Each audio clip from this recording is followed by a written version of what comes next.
everybody. Awesome. So my name is Kewesi Simon, Kes Fitness. This is my facility. I'll give you a little bit of background on me. Martial arts pretty much saved my life. When I was like, my mom kicked me out of the house when I was 18. So I was in San Jose at that time, and pretty much I was like thugging and hanging out with gangsters at that time. And then I kind of hung out with them for a while, and like not really having a father figure in my life, and like feeling a need to prove myself.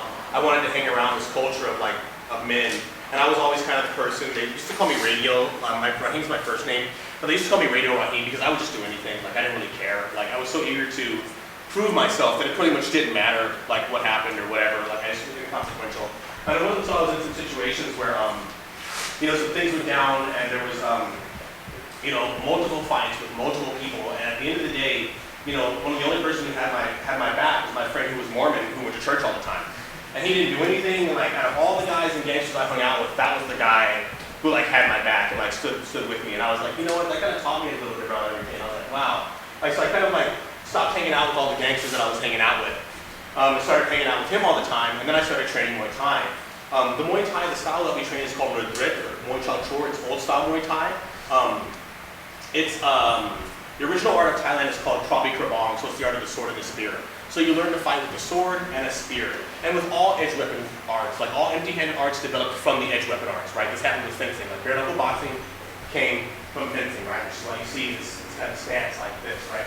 And the same thing with Muay Thai is that Muay Thai, as you see it now, or considered to be ring-style Muay Thai, was a derivative of Krabi Krabong, which is the art of the sword and the spear, which is the art that the Thais used to defend themselves in Thailand. And the reason that they're the only country in Southeast Asia that has never been conquered, right? So surprisingly enough, Muay Thai and Thai boxing is their national sport. But so many people were getting hurt doing the edge weapon stuff, so they started training empty-handed because it was just too many injuries with the edge weapon stuff, right? So now Krabi Krabong is kind of like people don't even know about it. They train Muay Thai for years. They're like, Krabi what?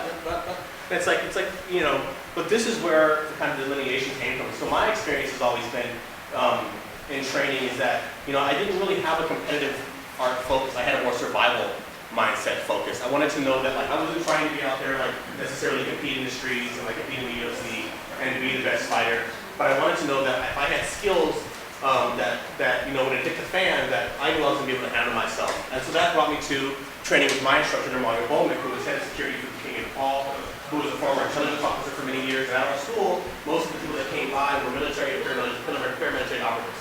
Right, so just to kind of give you an idea, so with that, I took that knowledge and trained for many years, and then brought that into my knowledge of actually like bouncing in Oakland for 15 plus years. So always my mindset has always been more of a survival mindset as opposed to a competitive mindset. Now it doesn't mean that a competitive mindset is not going to help you out, when it hits the fan in the street, but it's important to be aware of what the difference is. We have a competitive mindset, we have a survival mindset. So a competitive mindset, you have some idea who you're fighting, you have some idea who your weight class is, there's referees, there's rules. Survival mindset, you have no idea who could be attacking you, and there's no rules. Okay? So for me, I always consider the survival mindset as if I'm fighting 3 or more opponents. As a woman, consider this anybody outweighing you by 75 pounds or more. Okay, you're automatically in a survival scenario. So what that meant was that I got rid of a lot of flowery techniques. I got rid of a lot of the stuff that looked really flowery, and I wanted stuff that was going to be efficient. So in a survival mindset, I was always taught mastery of a technique is that whatever technique you have, it needs to be able to incapacitate a guy my size. Right? If you can't incapacitate a guy my size with that technique, then whatever you have for yourself, it's not really as valuable as you think it is in a survival mindset. It needs to be able to incapacitate a guy my size, Tim size, Adam size, and that's kind of where we start.